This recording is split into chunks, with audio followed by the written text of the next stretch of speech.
Hello everyone, my name is Claudia. Welcome to the Claude Tricot channel, and this is my English knitting and spinning podcast. I'm saying English. This is my first ever English podcast.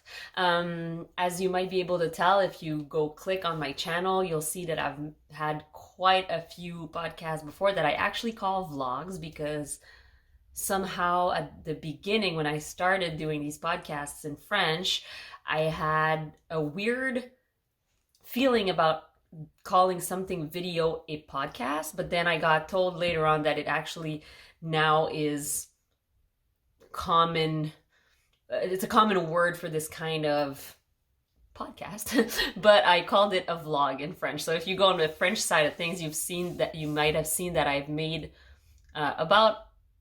I think I'm at a 40th knitting vlog in French. And my channel actually has a very precise, how do you call it? A mission. And the mission is to actually give French speaking people, access to quality tutorials.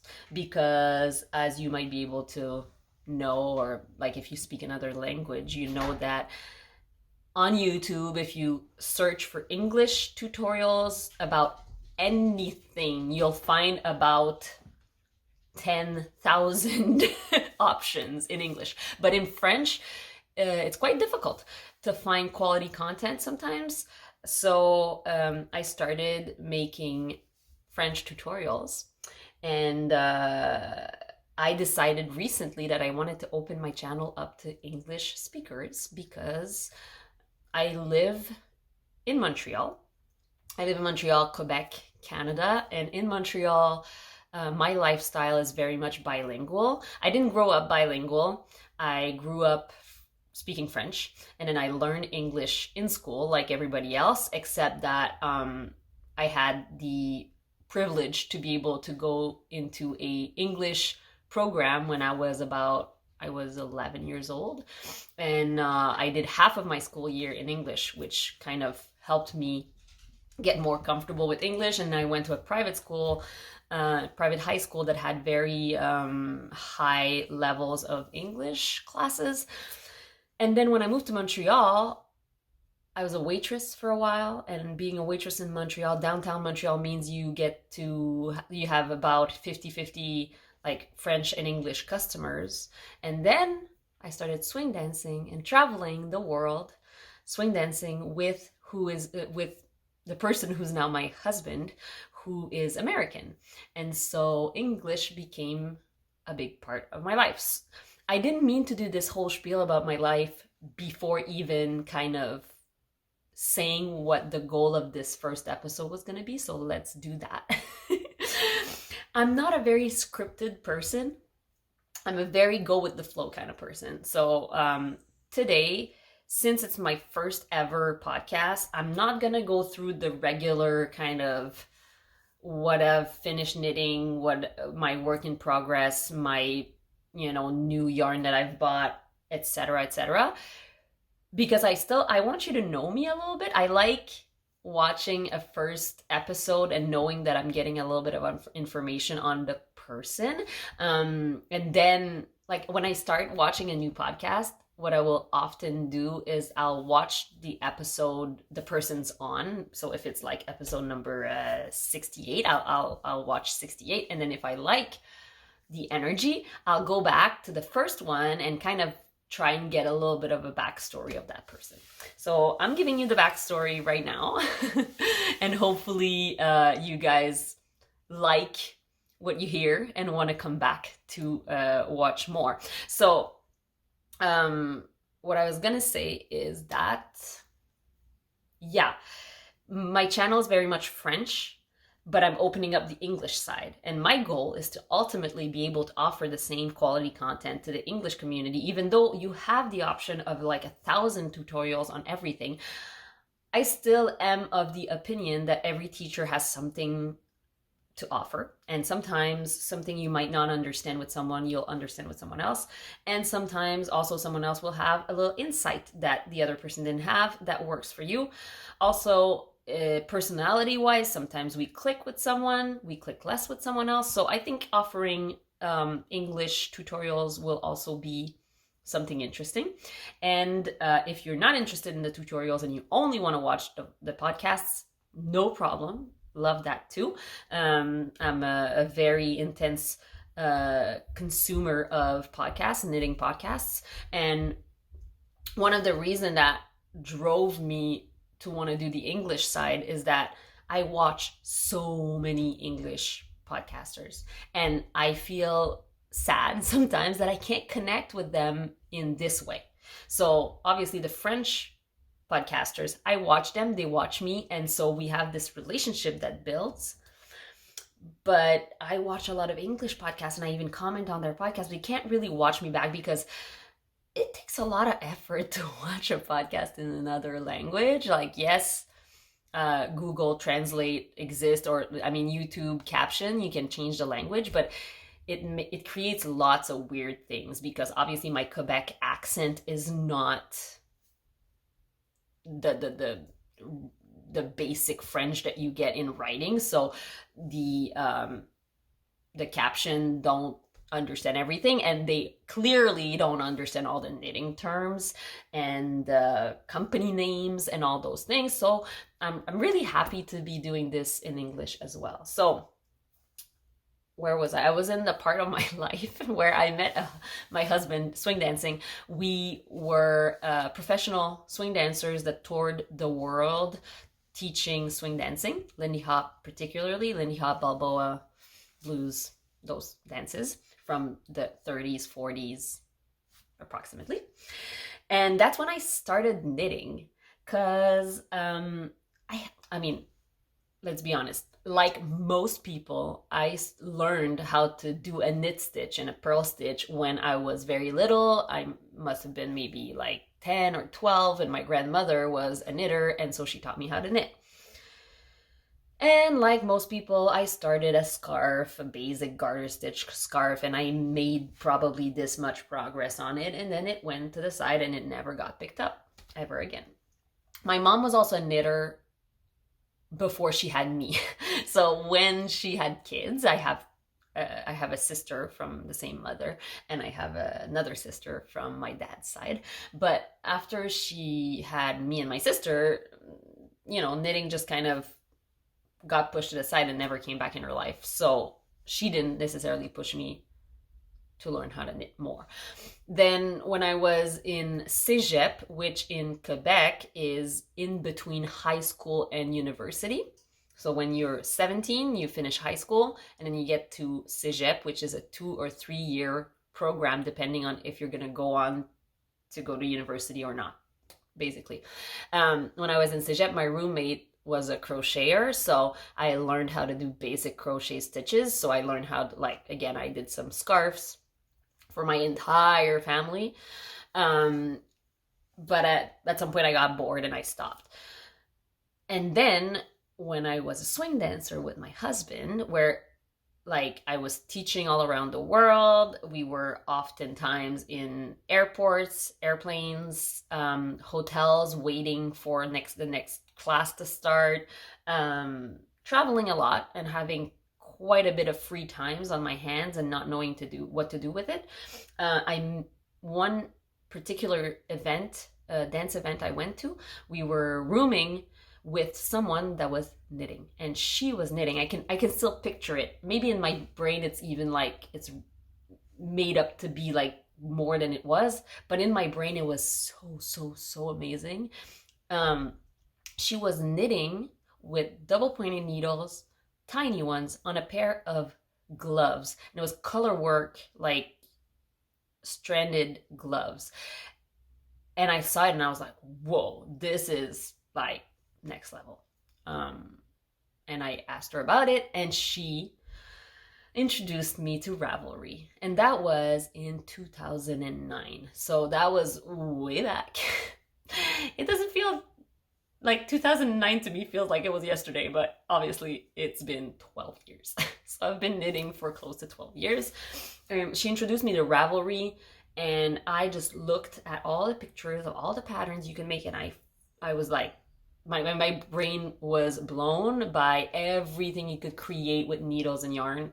I loved it so much that as soon as we got back to Nashua, which is my husband's hometown, I searched for a yarn store. I found one. I got some yarn, and it was like I remember it because I still had the scarf not that long ago. I think I donated it, but my first scarf, I bought a beautiful wool that was brown with some speckles in it, and I knitted a checkered pattern with knits and pearls.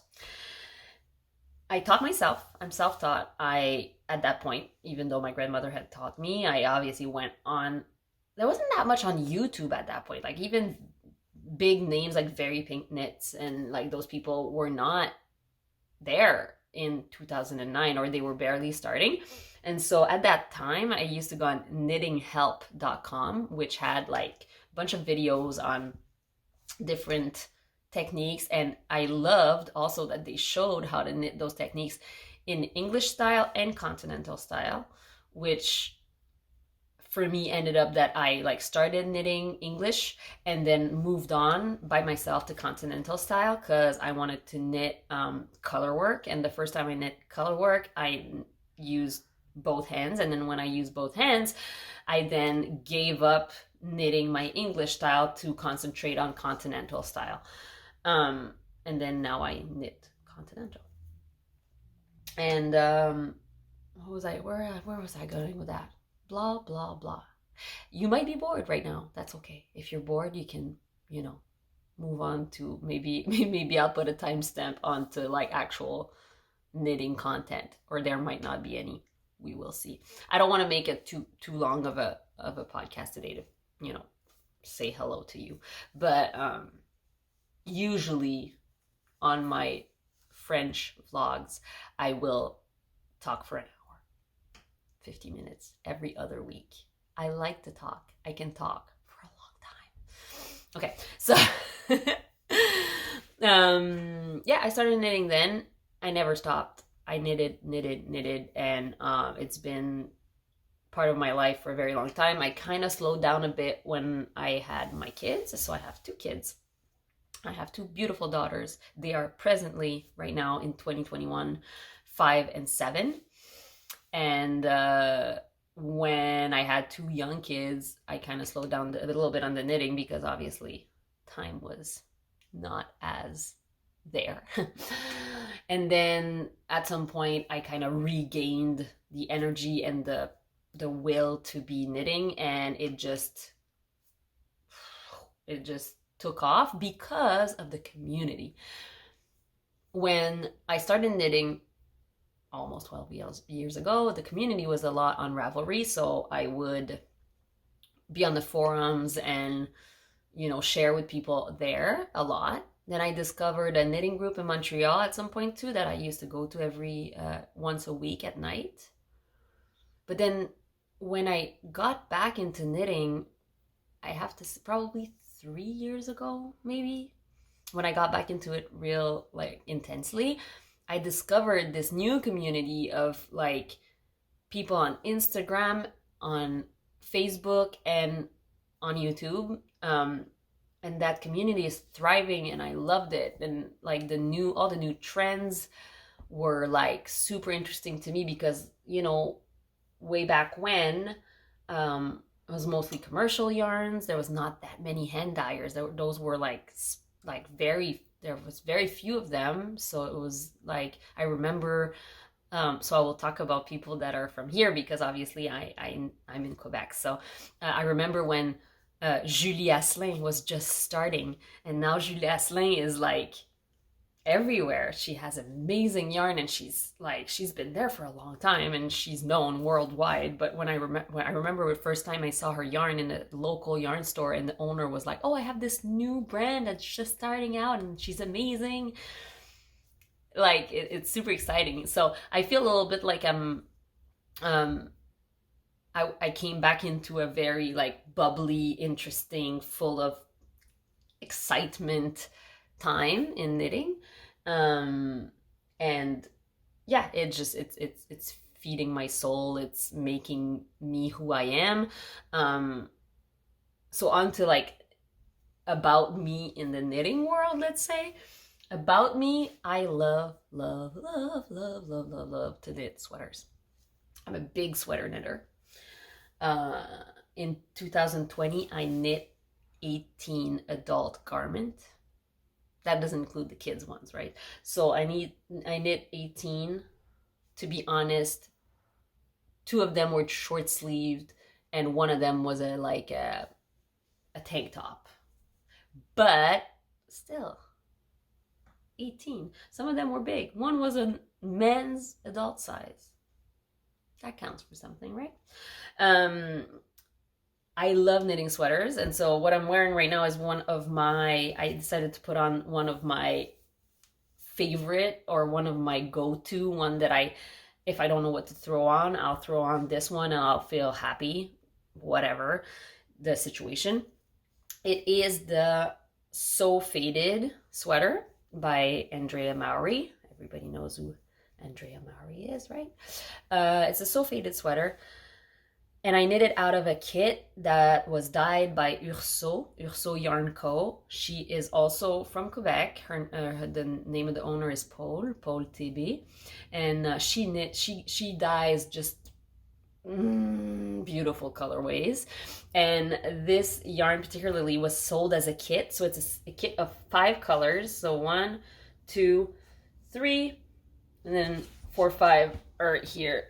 4, 5. So it's a 5 colorway set that she was selling at a trunk show in a local yarn store, and I just couldn't not buy it. At the time when I bought it, I had a red hair that was like going towards the rose gold kind of situation, so this was very fitting. The yarn base is called Nu, N-U-E. Nu means naked in French, and it is one of my favorite base all around. It is a 100% BFL, untreated BFL, in a fingering to light fingering base. Like, it's a 2-ply. It's quite small, but it fills up like beautiful. It pills very little, and when it does, it creates like big pills that you can just, pull on, like these little things here. I can just pull on it and it's gone. But like everything else is, this sweater I knit, I believe 3 years ago. I wear it all the time. I love it. Seriously, if you get the chance to try the Nu, it's gonna go from French English, and it's gonna be like Nu base from Urso Yarn Co. Go for it. Beautiful, gorgeous, perfect. And it's warm because it's untreated. Even though it's a fingering weight, it's a very warm sweater. I love it. This is my favorite. I have a lot because I've been knitting for 12 years, and I've been knitting a whole lot of sweaters. A lot of them I either sold, gave, got rid of. If like sometimes one time I got a moth invasion, so I had to throw away a few sweaters that had holes in them. But I'm at the point in my life where I'm happy to let go of some projects in order to make space for new ones. So that's what I'm kind of doing right now. And recently, like very recently, in January of this year, sometimes my French shows because I speak very fast, but then in English, my mouth doesn't want to follow what I want to say. In January of this year, I started spinning. So I had this feeling that I had kind of like, you never can have done like everything in the knitting world. That's impossible. But I felt at a point where I was satisfied with the amount I was knitting. Like I was like, okay, I've knitted 18 adult sweaters. I can't really knit more than that and find that to be reasonable. And that's not counting all the socks and all the everything else. I'm at a point where it's almost unreasonable the amount that I knit.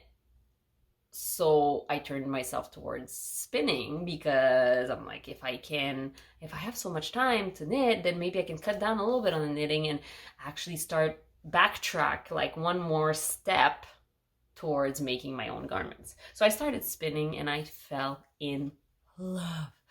I bought this beautiful spindle from Urso, the same company that I bought this sweater kit from, and it is made by a local company called Lemlen, and the beautiful Alexina from Lemlen thought out this drop spindle for Urso. Donc this one particular model is only sold on Urso's Etsy shop, and so I bought that with a little bit of fluff to go with it, and I started spindling. I don't know that that's actually a word. I hear it, but I'm not sure it's a word.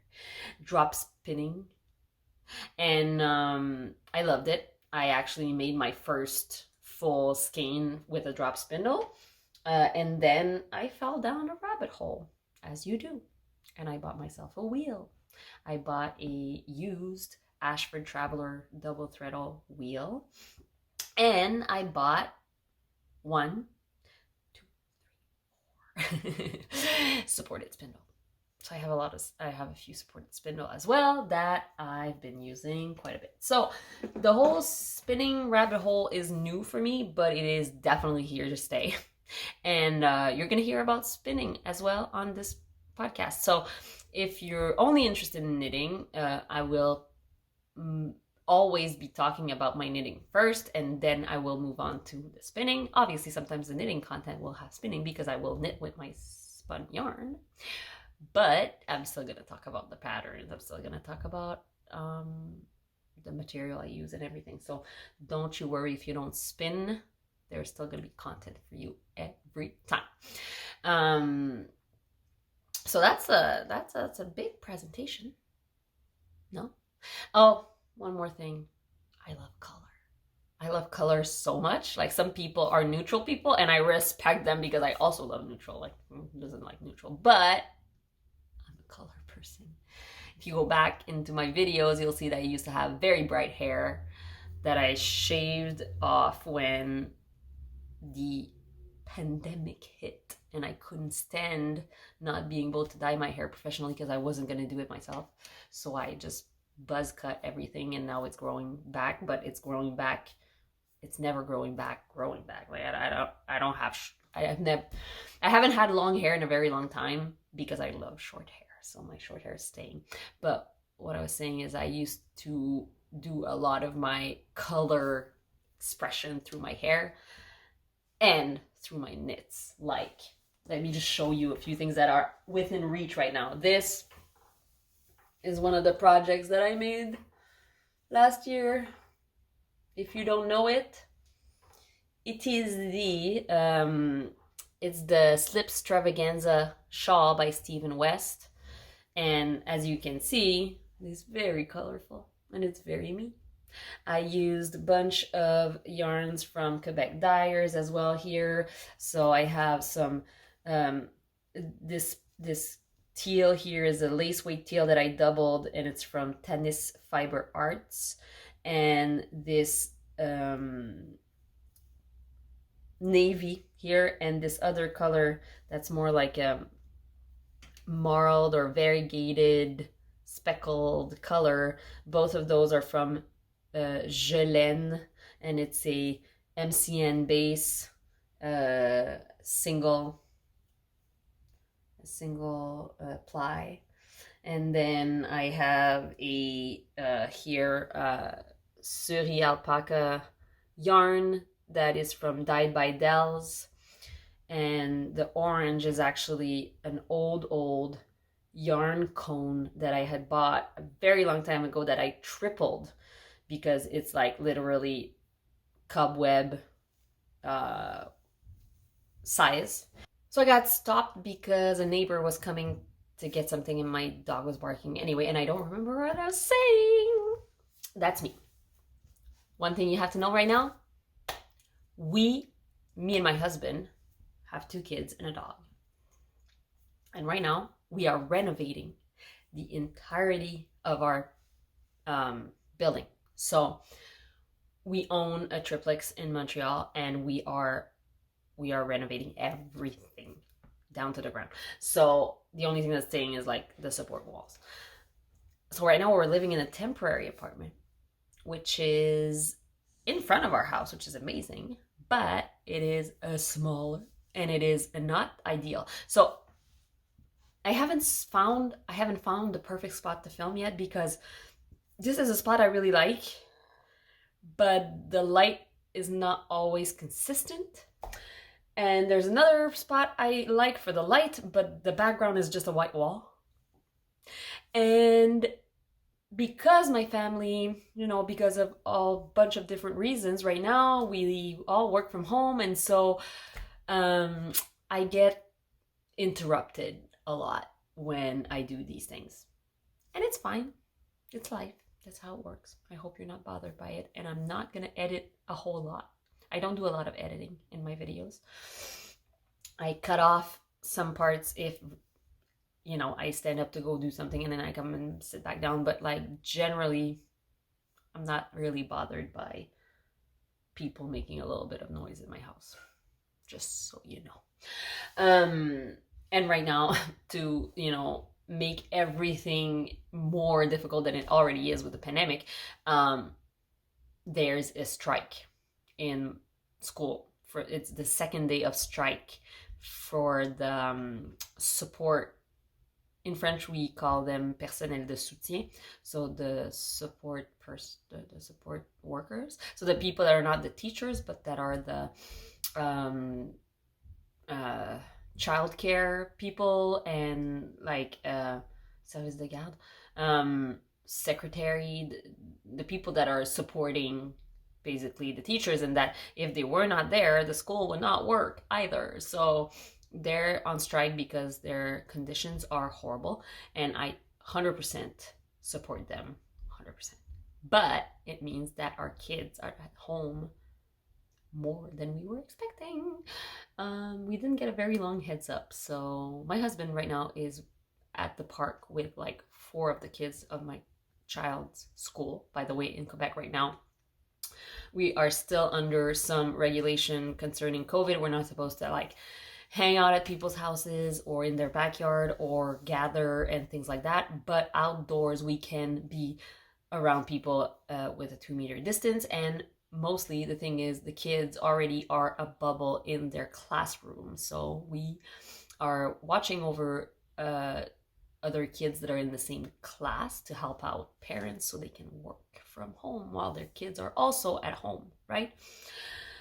Oh boy, it's something else. So tomorrow, fingers crossed, kids are going back to school for Friday for one day, because today we're at work Thursday, and I can work.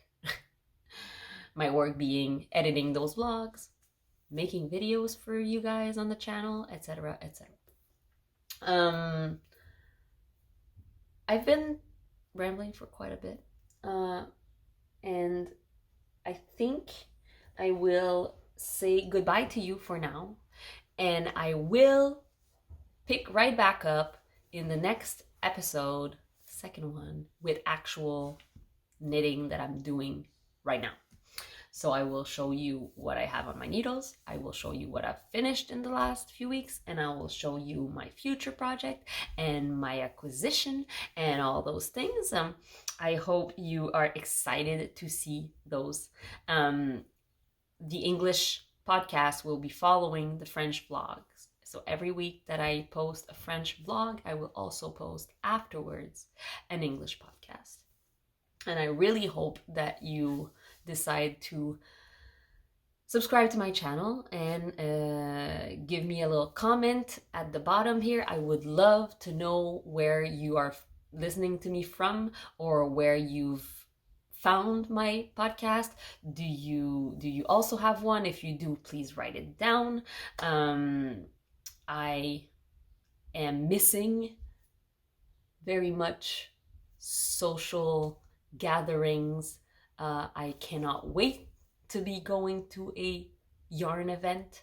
I cannot wait to see people at Rhinebeck, at a Twist Festival, to go to other festivals as well, and get to chat yarny things with you, because my husband is tired of hearing about sheep and knitting and stuff that he doesn't really care so much about.